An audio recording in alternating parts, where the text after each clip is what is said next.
काशीपूर गावात किसन आपल्या परिवारासोबत राहत होता. त्याच्या परिवारात त्याची पत्नी सुनीता, मुलगी कोमल, मुलगा सागर आणि सून चांदणी होती.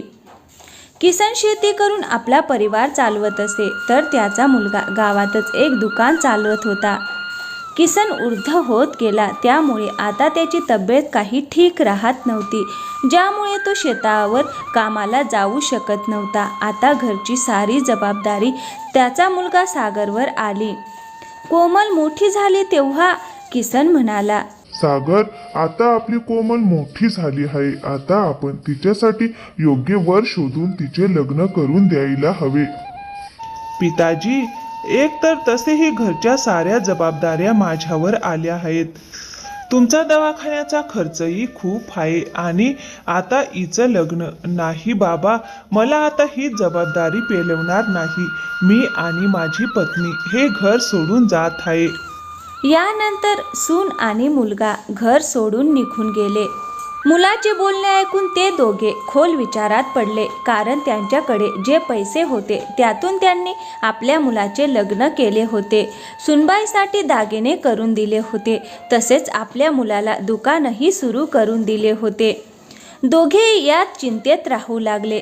घरात काही कमाईचा उपाय नसल्यामुळे आता त्यांच्या उपाशी राहण्यापर्यंतची वेळ आली होती. कोमल भगवान शंकर आणि पार्वतीची नियमितरित्या पूजा करत असे. ती घरचे सारे काम करून दररोज शिवाच्या मंदिरात जात असे.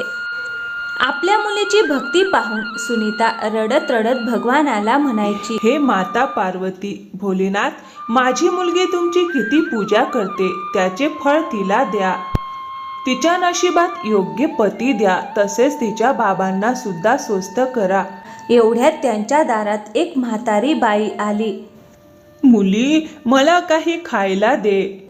आजी, घरात खाण्यासाठी तर काहीच नाही, पण हो, माझी मुलगी कोमल हे मंदिरातून हे फळ प्रसादात आणले होते, ते तुम्ही खा. मुली, एक गोष्ट सांग बरं, तू इतकी दुखी का आहेस? आजी, माझ्या पतीची तब्येत ठीक नसते. मुलगा आणि सुनबाई घर सोडून गेले. तरुण मुलगी घरात कुमारिका बसली आहे.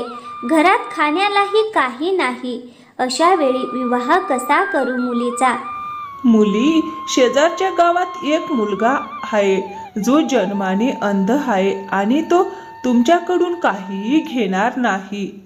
तू आपल्या मुलीच्या लग्नाची गोष्ट त्याच्याकडे करू शकतेस. पण आजी, तो तर डोळ्यांनी अंध आहे ना.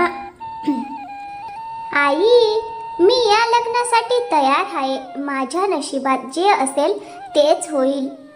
सुनीताने मग तिचे लग्न राजेश नावाच्या त्या अंध मुलाशी करून दिले. लग्नानंतर एके दिवशी कोमल मंदिरात गेली, जिथे तिला तीच म्हातारी भेटली.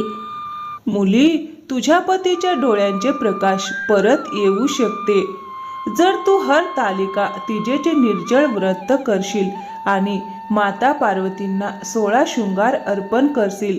तसेच संपूर्ण विधी विधानाने शिव पार्वतीची पूजा करशील, तर तुझे सारे कष्ट दूर होतील. या व्रताने शिव आणि माता पार्वती प्रसन्न होतात आणि आशीर्वाद देतात. असे बोलून ती म्हातारी निघून गेली. काही दिवसांनी हरतालिका तीज आली आणि कोमलने व्रत पूर्ण विधी विधानाने केले. रात्री तिच्या स्वप्नात तीच म्हातारी आली आणि मग तिने माता पार्वतीचे रूप घेतले आणि म्हणाली, मुली, तुझे व्रत सफल झाले. आता तुझे सर्व कष्ट दूर होतील. कोमल जेव्हा सकाळी उठली तेव्हा तिने पाहिले की तिच्या पतीच्या डोळ्यांचा प्रकाश परत आला आहे आणि तिचे घर धनधान्याने भरले आहे. इकडे सुनीतालाही तेच स्वप्न पडले. तिचा पतीही आता स्वस्थ झाला होता, तसेच तिच्या घरात धनधान्याची काहीही कमतरता उरली नव्हती. हेमा माता दुर्गेवर खूप विश्वास ठेवायची. तिच्या घरात धनधान्याची काहीही कमतरता नव्हती, पण तिच्या सासूच्या स्वभावात खूप कंजूसपणा होता. ती स्वतःसाठी तर मोकळेपणाने खर्च करायची, पण कधीही दान पुण्य करीत नसे. जर हेमा एखाद्याला काही द्यायला लागली तर तिच्यावर खूप ओरडायची. सफरचंद घ्या सफरचंद, गोड गोड लाल लाल रसाळ सफरचंद घ्या. ओ सफरचंदवाले भाऊ, हे सफरचंद कसे दिलेत? हेमा बहीण, तुझ्या हातात काय आहे? ते मी स्वतःसाठी 2 पोळ्या केल्या होत्या, पण मला भूक नाही म्हणून 1 पोळी ह्या म्हाताऱ्या बाबांना देत आहे. ते खूप उपाशी दिसत आहेत. गप्प बस, पोळी आत घेऊन जा. पीठ इतकं स्वस्त नाही की भिकाऱ्यांना वाटत फिरावं. आता नाही खायचं तर रात्री खा गरम करून. पैशांची बचत करायला शिक. असं नाही की आपला हात खुला आहे. आपल्याकडे बरेच पैसे आहेत म्हणून आपण त्यांना उधळून टाकू. दे भाऊ, 2 किलो सफरचंद तोल. जरी तू 100 रुपये महाग लावत असलास तरी चालेल. कधी कधी हेमाचं मन खूप दुःखी व्हायचं, कारण घरात पैसे असूनही ती कुणाची मदत करू शकत नव्हती. आई, तुला माहिती आहे आज एक नवा ग्राहक जोडला आहे. या थंडीच्या हंगामात खूप चांगली कमाई होईल. त्या ग्राहकाला आपल्या फॅक्टरीचे स्वेटर खूप आवडले आहेत. हे तर खूप छान झालं सुमित मुला. फक्त तू असेच भरपूर पैसे कमवत राहा. घरात पैसे साठलेले असले की कोणत्याही गोष्टीची चिंता राहत नाही. फक्त काम चांगलं चालू राहायला हवं. सुमितचं काम चांगलं चालू होतं. कमाई खूप छान होत होती. एके दिवशी हेमाची सासू अंगणात बसून आपल्या पर्समधल्या नोटा मोजत होती, पण ती वारंवार मोजणं विसरत होती. मग एक साधू बाबा दाराशी खूप वेळापासून उभे राहून भिक्षा मागत होते. ह्या नोटा मोजता मोजता कंटाळा आलाय. ह्या नोटा आहेत की संकट. मोजणीच नीट होत नाही. साधं पैसे असणेही संकटच आहे. आई, बाबांना काही द्या, त्यांना खूप भूक लागली आहे. अरे बाबा, मी आधीच ह्या रुपयांनी खूप त्रस्त झाली आहे आणि वरून तुम्ही पण त्रास देत आहात. जोपर्यंत ह्या नोटा माझ्या हातात आहेत तोपर्यंत तुम्हाला काही मिळणार नाही. जा इथून. तुम्ही पैशांनी इतके त्रस्त आहात की एक उपाशी माणसाला अन्न द्यायलाही वेळ नाही तुमच्याकडे. माई, जर तुम्ही ह्या रुपयांनी इतक्या त्रस्त असाल तर ईश्वर करो तुमचं हे संकट लवकर दूर होवो, पण पुन्हा एखाद्या उपाशाला रिकाम्या हाताने परतवू नका.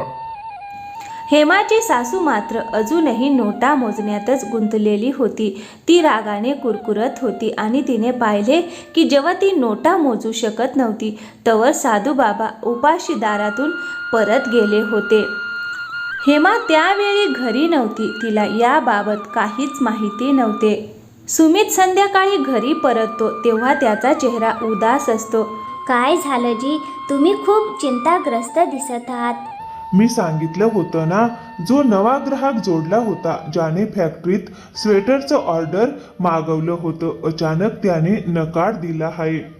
माझं खूप नुकसान झालं. मी तर माल तयार करायला सुरुवातही केली होती, पण त्या ग्राहकाला परदेशी जावं लागलं. असं होऊन सुमितच्या फॅक्टरीत माल पडून राहिला, पण एकही ग्राहकाने माल विकत घेतला नाही. हळूहळू सुमितचं सगळं काम ठप्प झालं आणि तो कर्जात बुडाला. घरात पैशांची टंचाई आली. हेमा आणि तिच्या सासूचे सारे दागिने विकले गेले आणि घरही विकले गेले. हेमाची सासू पाहते, हे तर तेच बाबा आहेत जे काही दिवसांपूर्वी आपल्या घरातून उपाशी निघून गेले होते. तिच्या डोळ्यात अश्रू येतात. मला माफ करा बाबा. त्या दिवशीही मी तुम्हाला माझ्या घरातून अन्न असून उपाशी पाठवलं. आज परत मी तुम्हाला उपाशीच पाठवणार आहे. पण बाबा, आज माझ्या घरात अन्न नाही. त्यामुळे आता आम्ही खूप गरीब झालो आहोत. बाबा थांबा, हे घ्या अन्न. मुली, तू मला आपल्या वाट्याचं अन्न दिलंस आणि तू स्वतः उपाशी राहिलीस. बाबा, मी उपाशी कुठे आहे? मी माता दुर्गेचं नाव घेऊन त्यांच्या प्रसादातील खीर खाल्ली. माझं तर त्यानेच पोट भरलं. सदा सुहागन रहा मुली. तू माता दुर्गेची खरी भक्त आहेस. या घरात संकट म्हणूनच आली, कारण तुमच्या घरातून कधी एखाद्या गरीबाला किंवा असहायाला दान पुण्य झालं नाही. तू माता दुर्गेची नवरात्री व्रत धारण कर. माता दुर्गेकडून चुकांसाठी क्षमा माग. भुकेल्यांना अन्न खाऊ घाल. तहानलेल्यांना पाणी पाज. बघ, तुमच्या घराची स्थिती पुन्हा पूर्वीसारखी सुखी होईल. ठीक आहे बाबा, मी माता दुर्गेच्या नावाने नवरात्री व्रत नक्कीच करीन. आणि मग साधू बाबांच्या सांगण्याप्रमाणे हेमाने विधीपूर्वक खरी श्रद्धा ठेवून माता दुर्गेची नवरात्री व्रत सुरू केले. ती माता दुर्गेच्या नावाने ज्योत लावायची. घरात त्यांचे कीर्तन भजन व्हायचं, ज्यामध्ये तिची सासू आणि पती सुमितही सोबत द्यायचे.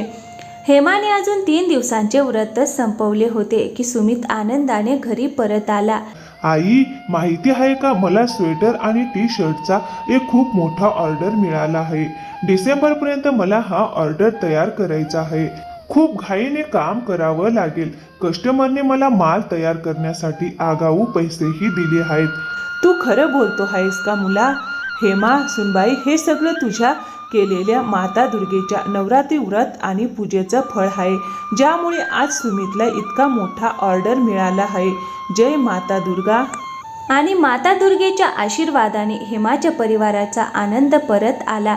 सुमितचं काम पुन्हा चांगलं चालू झालं. आता हेमाची सासू दान पुण्य करण्याला नकार द्यायची नाही, उलट स्वतःच्या हाताने गरिबांना दान द्यायची. हेमाच्या परिवाराची आर्थिक स्थिती आता खूप चांगली झाली होती, म्हणून ती नियमानुसार नवरात्रीच्या उत्सवात रामनवमीच्या दिवशी दुर्गा मंदिरात भंडारा करू लागली.